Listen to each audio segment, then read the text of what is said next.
தெருநாய்களை பாதுகாக்க வலியுறுத்தி சென்னை எழும்பூரில் விலங்குகள் நல ஆர்வலர்கள் அமைதி பேரணி நடத்தினர். இது தொடர்பான கூடுதல் விவரங்களோடு இணைகிறார் எமது செய்தியாளர் சுதாகர். வணக்கம் சுதாகர், உங்களிடம் இருக்கும் தகவல்களை சொல்லுங்க.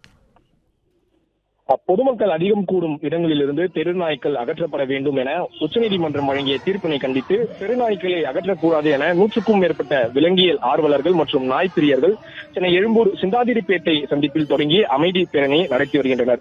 அனைத்து மாநில அரசுகளும் நெடுஞ்சாலைகள், சாலைகள் மற்றும் விரைவு சாலைகளில் இருந்து தெருநாய்க்கள் மற்றும் கால்நடைகளை அகற்ற வேண்டும் என உச்சநீதிமன்றத்தின் 3 நீதிபதிகள் கொண்ட அமர்வு உத்தரவிட்டுள்ளது. இதனை கண்டித்து 100க்கும் மேற்பட்ட விலங்கியல் ஆர்வலர்கள் மற்றும் நாய்ப்பிரியர்கள் பதாகைகள் ஏந்தி இந்த பேரணியில் ஈடுபட்டு வருகின்றனர். நாய்களுக்கு உரிய பாதுகாப்பு அளிக்க வேண்டும், நாய்களுக்கு உணவளிப்பதில் யாரும் தடுக்கக்கூடாது, நாய்கள் தெருக்களில் இல்லை என்றால் குற்றங்கள் அதிகரிக்கும் உள்ளிட்ட கோரிக்கைகளை வலியுறுத்தி இந்த அமைதி பேரணியானது நடைபெற்று வருகிறது.